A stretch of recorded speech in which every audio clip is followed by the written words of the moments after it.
Estamos de volta com o debate entre os candidatos à presidência da República. Agora será a vez dos jornalistas fazerem perguntas. Vamos às normas deste bloco. Neste segundo bloco, jornalistas perguntam para um candidato e escolhem outro para comentar. O que responde não pode ser repetido. O que comenta poderá ser escolhido até 2 vezes. Os tempos são 30 segundos para a pergunta do jornalista, 1 minuto e 30 segundos para a resposta. O comentário é de 1 minuto e a réplica é de 45 segundos. Muito bom, cadê o Fernando Rodrigues? Lá está. Fernando Rodrigues, do portal UOL, fará a primeira pergunta. Boa noite, Fernando. Boa noite, Carlos Nascimento. Boa noite, candidatos. Minha pergunta é para a candidata Marina Silva, com comentário da presidente candidata Dilma Rousseff. Candidata Marina Silva, a senhora recebeu cerca de R$1.600.000 nos últimos 3 anos por conta de palestras proferidas nesse período. E, por conta de uma cláusula de confidencialidade, não revela quais são as empresas que, de fato, pagaram esse dinheiro e quais foram essas empresas exatamente. Nesse período, a senhora tentou criar o Partido Rede e também agora é candidata a presidente da República. A senhora acredita que essa cláusula de confidencialidade é compatível com o conceito de nova política que a senhora propõe? Ou será necessário mais transparência para que os seus eleitores conheçam as empresas que pagaram todo esse rendimento para a senhora nos últimos 3 anos? Em primeiro lugar, há que fazer uma separação da minha vida privada como cidadã, do exercício da minha atividade profissional e um contrato de confidencialidade, que é muito mais uma exigência das pessoas que contratam o meu trabalho do que da minha parte. Eu, particularmente, não tenho nenhum problema em que sejam reveladas as empresas que me contrataram, até porque eu vivo honestamente daquilo que faço. Todo mundo sabe que dou palestras para poder levar a mensagem do desenvolvimento sustentável em todo o Brasil e eu não vejo nenhuma incompatibilidade em quem vive honestamente do seu trabalho e a renovação da política. Aliás, é porque quero renovar a política que nunca me submeti à lógica de ter que ficar buscando um cargo público para poder sobreviver. A vida toda eu trabalhei como professora, quando fui parlamentar. Nunca fiz nenhuma cobrança por qualquer palestra. E mesmo estando no pleno exercício da minha atividade profissional, eu dei mais de 200 palestras gratuitas por conta da minha militância socioambiental. Se as empresas que contrataram o meu serviço quiserem revelar quem foi que me contratou, quanto a mim, não há nenhum problema. Comentário da candidata Dilma Rousseff, 1 minuto. Eu considero que, quando se assume um cargo público, a transparência é uma necessidade. Aliás, nós todos somos obrigados a divulgar o nosso imposto de renda com todos os detalhes, sem nenhum problema oculto ou qualquer outra restrição. Eu acho que isso é uma exigência nova na política brasileira e muito importante. Aliás, eu acho que a questão da governabilidade, ela implica em transparência. Se nós formos transparentes, todo o processo de negociação, que é essencial numa democracia, ele não se torna problemático. Eu nunca deixei de fazer algo que não fosse a favor do Brasil, dos brasileiros e do desenvolvimento do país, da geração de emprego e da melhoria da vida das pessoas. Agora, eu gostaria de me referir a um debate passado. Eu queria lembrar que o meu governo, de todos os tempos, é o que teve e manteve as menores taxas de juros reais no Brasil. Muito bom. A réplica, 45 segundos. Em primeiro lugar, a Receita Federal é testemunha de que pago todos os meus impostos com transparência. E uma coisa boa que poderia ter sido feita era fazer um comparativo entre outras lideranças políticas que, como eu, também fazem palestras e de forma correta, honesta e legal, como é o caso do presidente Fernando Henrique, como é o caso do presidente Luiz Inácio Lula da Silva. Vamos fazer um comparativo entre as palestras que eu dei, as empresas que me contrataram e as demais lideranças, para que a gente não tenha dois pesos e duas medidas. Eu busco a transparência e acho que essa transparência deveria estar também para os 500 bilhões que foram destinados ao BNDES sem que estivessem no orçamento público. Muito Isso obrigado. Sim diz respeito à vida dos brasileiros. Muito obrigado. Queria chamar agora o Fernando Canzian, do jornal Folha de São Paulo, que vai escolher o candidato para responder aquele que irá comentar a nossa próxima pergunta. A minha pergunta é para a candidata Dilma Rousseff, com um comentário de Marina Silva. Candidata, a economia brasileira andou para trás no primeiro semestre deste ano, 79% dos eleitores querem mudanças e 1/3 desses eleitores apenas consideram seu governo ótimo ou bom. O Datafolha fez uma pesquisa, se o segundo turno da eleição fosse hoje, a senhora perderia a eleição por 50-40 para a ex-senadora Marina Silva. Passados quase 4 anos de governo e algumas semanas de horário eleitoral, o eleitor segue incapaz de reconhecer as qualidades do seu governo? Fernando, eu considero que a queda na atividade econômica que nós estamos vivenciando, ela é momentânea. A seca, menos dias úteis e também o prolongamento da crise econômica tem um grande impacto. Nós não estamos em recessão, porque o mercado consumidor, ele aumenta por conta do emprego e por conta do aumento de salários. A inflação, hoje, está próxima de zero.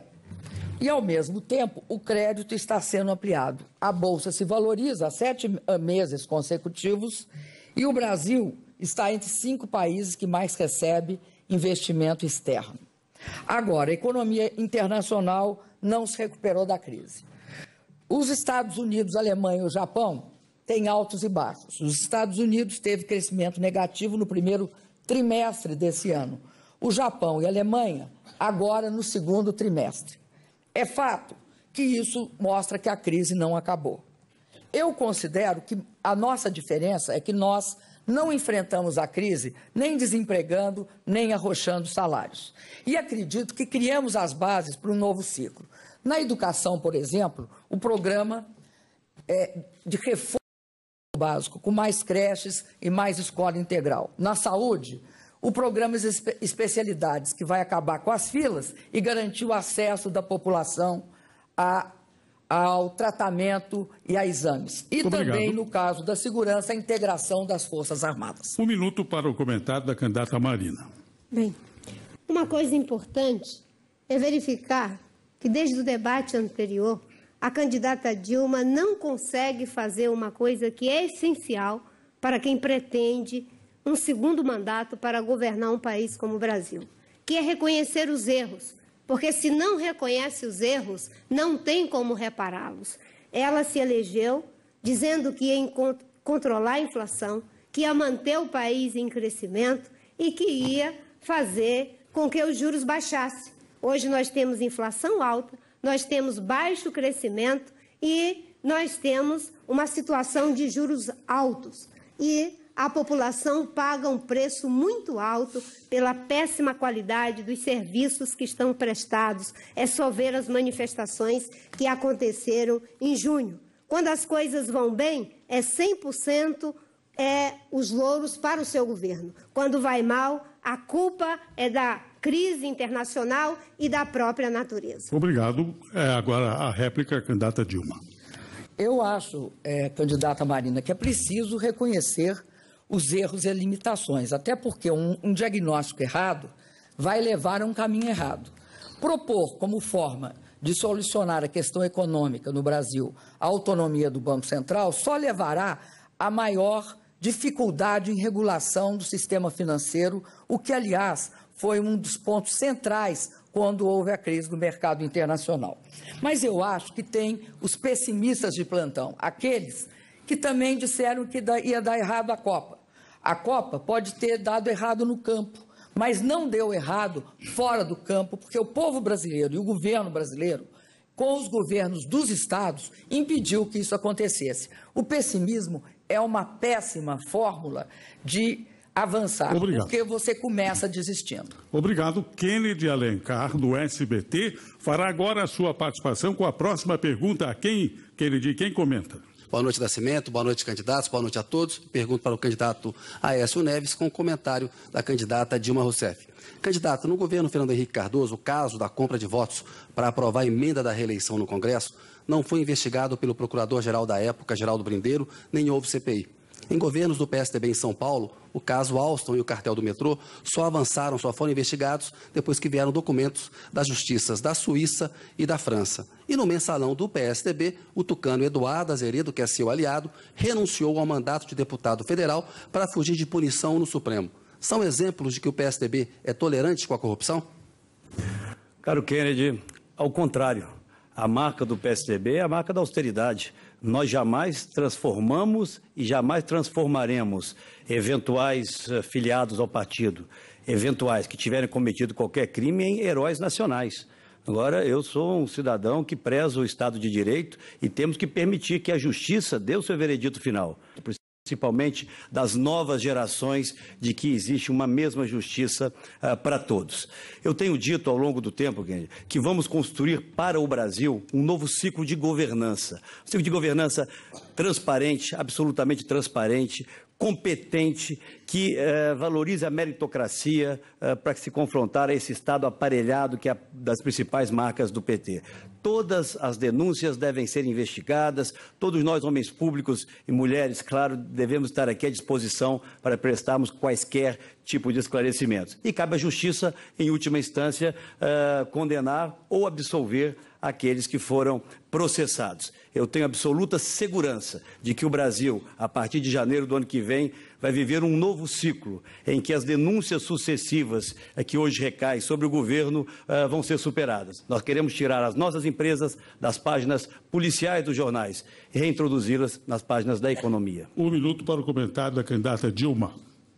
Olha, é importante lembrar que no governo meu e do presidente Lula, nós fortalecemos a Polícia Federal. E a Polícia Federal promoveu 162 operações de combate à corrupção, lavagem de dinheiro e crime financeiro. Também no governo meu e do presidente Lula, a CGU ganhou status de ministério. Criamos o portal da transparência, aprovamos a lei de acesso à informação, da ficha limpa, da punição dos corruptores e do combate às organizações criminosas. Ainda criamos a Comissão de Combate à Lavagem de Dinheiro. Respeitamos a autonomia da Procuradoria-Geral da República e, assim, escolhemos o primeiro da lista e não fizemos a prática errada de esconder processos e não investigar através daquele que ficou famoso como engavetador geral da República. Além disso, eu quero dizer que a corrupção jamais no meu governo foi varrida para baixo do tapete. Obrigado. A réplica, 45 segundos. A presidente elenca um número grande de iniciativas tomadas para o combate à corrupção.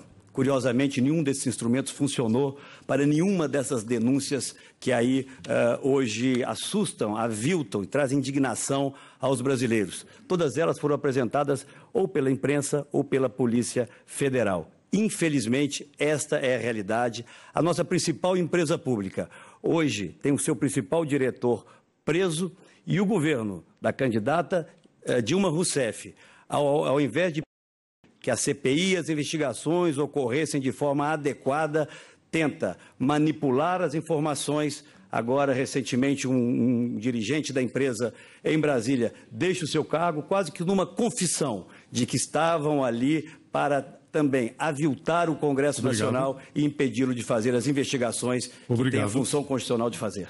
Obrigado. Agora vamos para o Patrick Santos, da Rádio Jovem Pan. Boa noite, Patrick. Quem responde e quem comenta? Boa noite. A minha pergunta é ao candidato Eduardo Jorge e quem comenta é a candidata Marina. Candidato, segundo pesquisa Datafolha, 83% dos entrevistados são contrários à descriminalização das drogas.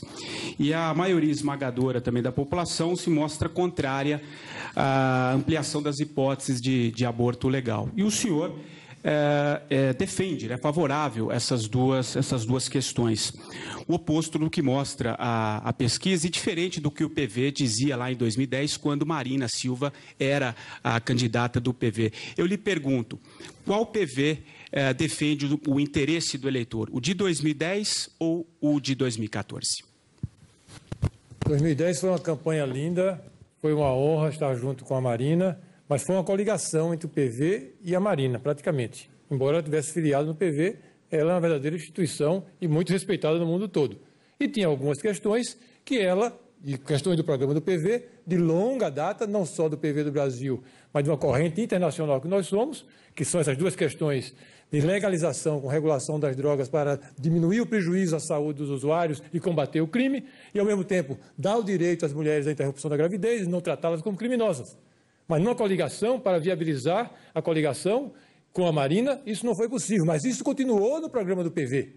Continuou no programa do PV e agora, com o PV solitário, isso emerge plenamente. Sempre foram bandeiras do PV e sempre serão, e minhas também. Porque, como médico de saúde pública, eu defendo isso há mais de 25 anos. Fui o primeiro deputado, no começo da década de 90, quando eu era o responsável do PT pela Comissão de Seguridade Social, que apresentou a proposta da legalização com regulação pelo Estado para bloquear o poder do crime e poder alcançar e ajudar os usuários, que hoje nós não conseguimos. Fui eu o primeiro que disse junto de que as mulheres brasileiras que fazem interrupção da gravidez nessa lei consideradas criminosas não poderia continuar desse jeito.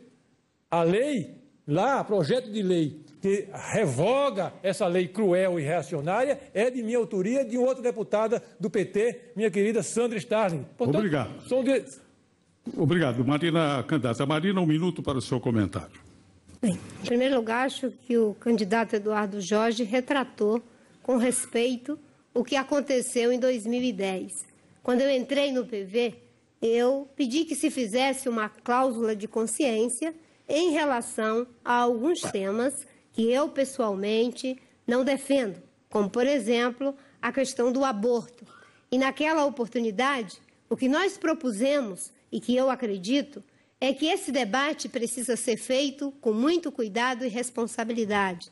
Não é uma discussão fácil, envolve questões filosóficas, questões éticas, questões morais e questões espirituais. O problema é que há uma visão atrasada que, em vez de discutir no mérito, vai para o rótulo. Eu não satanizo ninguém que defende a questão das drogas, como é o caso do presidente Fernando Henrique do PSDB, e nem aqueles que estão defendendo o aborto. O que eu quero é fazer o debate para que a gente possa, através de um plebiscito, chegar a uma conclusão em relação a esse tema. 45 segundos para a réplica. Esses índices de pesquisa que você fala são verdadeiros, mas é muito resultado da covardia das lideranças brasileiras políticas, que não têm coragem de expor ao povo brasileiro quais são os prejuízos de você classificar como criminosas 600, 700 mil mulheres por ano que, por algum motivo, fazem interrupção da gravidez. Covardia, medo das lideranças políticas de fazer de peito aberto essa discussão, como a Marina falou. É uma discussão muito difícil, eu sei disso daí, mas eu vou continuar condenando essas mulheres morrerem em crimes clandestinas, continuar condenando elas como criminosas, e a mesma coisa em relação às drogas. Não tem coragem de discutir com o povo e explicar que há políticas mais inteligentes para diminuir o sofrimento daqueles jovens que estão na dependência. Covardia. Obrigado. Fernando Rodrigues, do portal UOL, fará agora a sua segunda pergunta. Para quem? E quem comenta, Fernando? A pergunta é para o candidato pastor Everaldo, com o comentário do candidato Aécio Neves.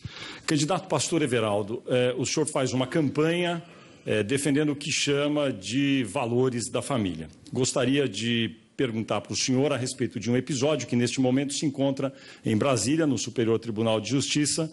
Trata-se de um processo no qual o senhor é acusado por uma mulher, Kátia Maia, de agressão. O senhor alegou legítima defesa, foi econômico na explicação, eu não conheço a explicação completa, queria dar oportunidade ao senhor de explicar melhor o que aconteceu nesse episódio e dizer qual é a sua política para a prevenção de violência doméstica no país, sobretudo contra a mulher. Fernando, muito oportuna a sua pergunta. Eu, como todas as pessoas que casam, tenho desejo de manter o casamento. Fui casado 22 anos com a mãe dos meus filhos, uma mulher maravilhosa, mas não tive o mesmo êxito que o meu pai e minha mãe, que vão fazer 60 anos de casado agora, no dia 23 de dezembro. Depois do meu casamento, tive um relacionamento com essa pessoa citada e, por unanimidade, o Tribunal de Justiça do Rio de Janeiro considerou totalmente improcedente essas afirmativas. E hoje eu restabeleci a minha vida, sou bem casado com a cantora Esté, que está aqui no estúdio ao meu lado. Então, eu nunca agredi uma mulher. E a minha política sempre será em favor da família.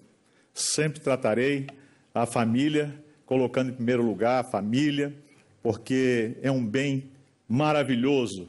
Não adianta termos políticas se a família for mal. Então, se a família vai bem, a cidade vai bem. Se a família vai bem, o Estado vai bem. Se a família vai bem, o Brasil vai bem. Então, eu sou uma pessoa que luto pela família e a minha vida toda tenho exemplos dentro de casa como se deve tratar a família.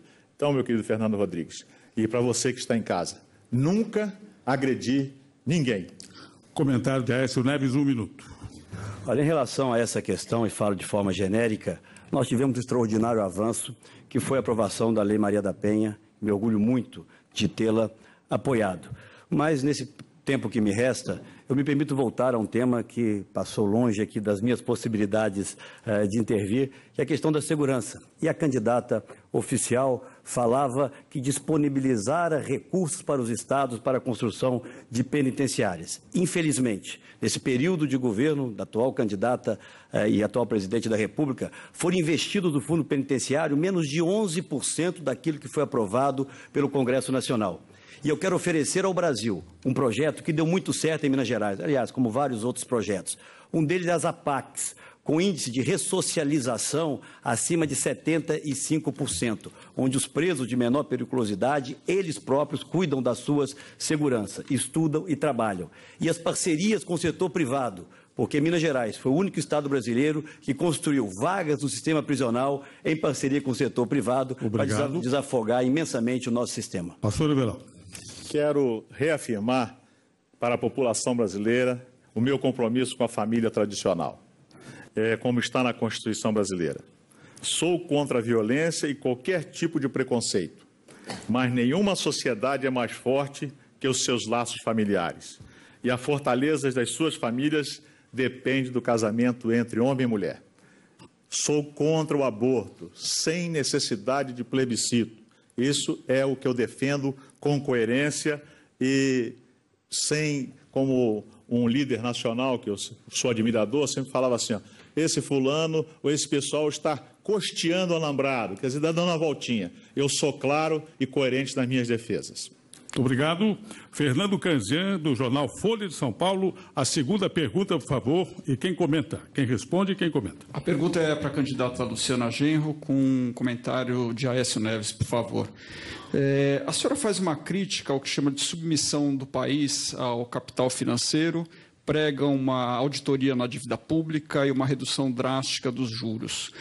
Muitos analistas veem no atual cenário econômico um clima de animosidade entre o governo do PT e o mercado financeiro e empresarial. As suas propostas não são um pouco atrasadas, populistas, não só agravariam esse quadro geral? Fernando, quando me chamam de populista, eu sempre respondo que, para defender os interesses do capital, dos bancos, das grandes empresas, das empreiteiras, já tem o PT, já tem o PSDB e tem também a Marina. O meu papel é defender os interesses do povo. E o que nós temos no Brasil hoje é uma política econômica de submissão aos interesses do capital. Os bancos são os únicos que têm lucrado numa economia que o povo está endividado.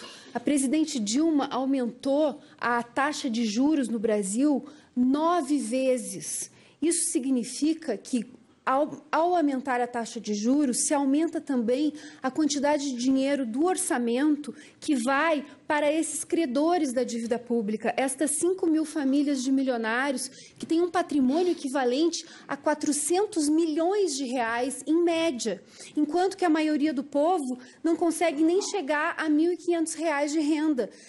3 em cada 4 trabalhadores ganham apenas R$ 1.500. Os aposentados estão vendo seu poder de compra ser corroído pelas políticas implementadas desde o governo do PSDB com a conivência do governo Lula. E a Marina, ao prometer manter o tripé macroeconômico, também está se comprometendo com os bancos. Aliás, tem uma tradicional banqueira na coordenação de elaboração do seu programa de governo. Os 3 irmãos siameses com a mesma política. Obrigado. 1 minuto para o seu comentário.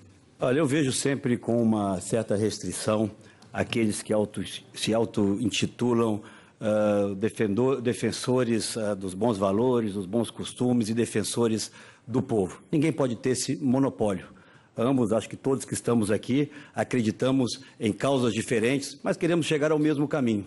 Eu tenho um projeto para o Brasil, um projeto que vai permitir o encerramento desse ciclo de governo que fracassou e fracassou em todas as áreas, para iniciarmos um outro que permita o Brasil crescer, os empregos de boa qualidade voltarem a ser gerados aqui, através da recuperação da nossa indústria, um governo que substitua o aparelhamento da máquina pública pela meritocracia, como fiz no governo de Minas Gerais, e que permita que os nossos indicadores sociais possam melhorar. A educação, o primeiro deles, assim como fiz também em Minas Gerais, que tem a melhor educação fundamental do Brasil.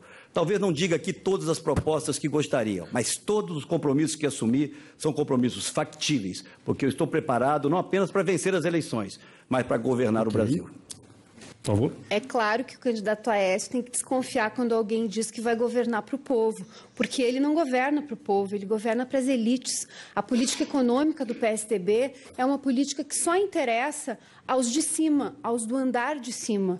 Aliás, o cidadão que ele anunciou que será o presidente do Banco Central na eventualidade dele ganhar a presidência da República, Armínio Fraga, já esteve na equipe econômica do país e foi um dos que administrou as mais altas taxas de juros do Brasil.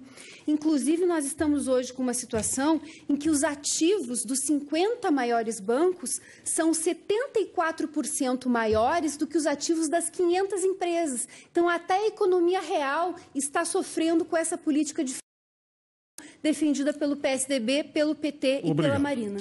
Obrigado. Vamos para o Kennedy Alencar, que fará a sua pergunta. Por favor, Kennedy. Olá, Nascimento. A minha pergunta vai para o candidato Levi Fidelis, com comentário do candidato Eduardo Jorge. Candidato Levi, o senhor foi candidato 10 vezes, nunca se elegeu. Como o senhor responde à crítica de que o PRTB seria uma típica legenda de aluguel que vive do dinheiro do fundo partidário, vive de negociar alianças pelo seu escasso tempo de TV e rádio nas eleições e vive também de negociar candidaturas que fazem ataques terceirizados nas eleições, as chamadas dobradinhas? Kennedy, isso é o típico ponto fora da curva. Como dizia lá o ministro Barbosa, não tem nada a ver o que nós estamos tratando com campanha política. E é típico também de perseguição aos ditos partidos ideológicos pequenos. Primeiramente, meu partido existe há 20 anos. Eu sempre disputo campanhas em todos os níveis, especialmente majoritárias. Demonstrando assim que, por exemplo, agora nós estamos lançando aqui em São Paulo governador, senador, eu na presidência e outros 8 estados no Brasil. Imagine só, que aluguel é esse se eu estou tratando aqui de macroeconomia, onde ninguém tocou em assuntos tão profundos, apenas todo mundo dizendo que resolve os assuntos do Brasil. Estou se esquecendo do buraco que tem de rombo na economia brasileira. Agora, você que é típico representante dessa mídia vendida, essa mídia que ataca, essa mídia exatamente que coloca a gente nas pesquisas lá embaixo, que são pesquisas não testadas, não provadas, nem registradas, são apenas protocolizadas. Assim, legenda de aluguel, assim, língua de aluguel. Você se comporta como tal e alguns outros da própria mídia. Agora, um partido digno que recebe míseros R$100 mil mensais do fundo partidário, você acha que dá para tratar de algum partido assim, meu filho? Com 47 funcionários que eu tenho, isso é exatamente a verdadeira calúnia. A Luciana, com certeza, vai tratar disso agora também, porque ela também leva exatamente a mesma marca de injustiça que vocês cometem conosco. 1 minuto para o comentário de Eduardo Jorge. Bom, eu não tenho nada a ver com isso. Então, eu vou aproveitar o meu minuto e dizer que o PV tem uma proposta bastante ousada de reforma política, porque o PV é um partido democrático. é um partido que adora a democracia participativa, adora a democracia direta, mas não despreza a democracia representativa, que é o leito que corre, é o rio que corre permanentemente na democracia. Portanto, nós queremos reforçar, resgatar o prestígio da democracia representativa brasileira, que está indo ladeira abaixo. E um dos motivos principais é que os políticos hoje se comportam como se política fosse negócio, como se política fosse profissão, como se política fosse uma carreira, uma verdadeira casta apartada do povo. Todas as nossas propostas, vejam lá no nosso site do PV, 2 páginas de propostas para resgatar o prestígio do parlamento, o amor que o povo tem que ter, o respeito que ele tem que ter pelos executivos e pelos parlamentares que ele elege. Ok, 45 segundos. Falar de Legenda de Aluguel, um partido que há 20 anos lançou a ideia da mobilidade urbana, que exatamente é nosso Aerotrem, Monotrem, que ontem, inclusive, participei, né, da sua inauguração aqui em São Paulo, como cidadão, naturalmente, não podia como candidato. Estive lá e vi, que maravilha, que sensacional. O anel viário aqui em São Paulo, transformado em rodoanel, isso é Legenda de Aluguel, meu amigo. Conceitos, como eu sempre lancei, que temos, né, para a juventude. Eu tenho certeza absoluta que campanhas como esta, nós sairemos muito mais fortes, porque já elegemos mais de 3.000 parlamentares através da legenda, que deu chance, oportunidade a tantos brasileiros. E na próxima eleição de prefeito e na atual, teremos mais chance e oportunidade. Nosso partido só tem crescido. Muito obrigado pelo ponto fora da curva, meu amigo. Chegamos ao fim deste segundo bloco, vamos fazer agora um rápido intervalo e voltamos já já. O debate tornou-se o assunto mais comentado em todo o planeta na rede social Twitter. SBT Eleições 2014.